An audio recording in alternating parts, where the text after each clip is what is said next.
le secteur public, j'y participe parce que c'est là-bas que je ressens que notre statut est vivant, contrairement à ce que la direction tente à laisser à penser. Si elle se désintéresse du sujet, comme le gouvernement d'ailleurs, notre actualité est pourtant encore dense et riche.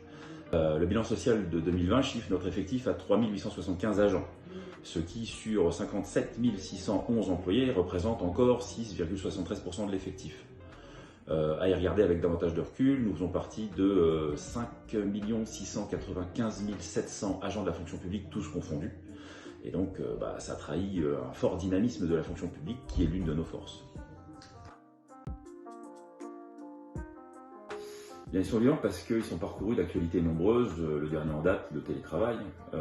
C'est un énorme sujet pour notre établissement, pour nos collègues. Et puis tout ce qui y a trait est imposé depuis l'extérieur à Pôle emploi, notamment au travers de l'accord du 13 juillet 2021 sur le sujet du télétravail dans la fonction publique, qui a fait passer l'indemnité qui antérieurement était de 10 € mensuels, 100 € annuels, au forfait de 220 € annuels. C'est d'ailleurs ce montant-là qui s'est imposé, y compris aux agents privés, et sur lequel se sont calquées donc, ces indemnités-là.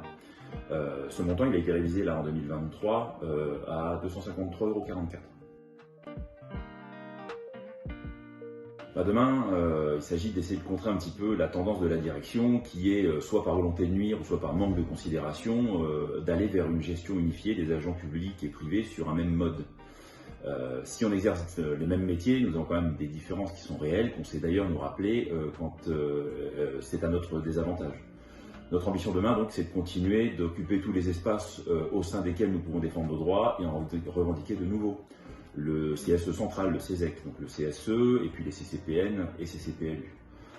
Puis aussi tous les lieux dans lesquels les décisions se prennent à l'extérieur et qui s'imposent à Pôle emploi.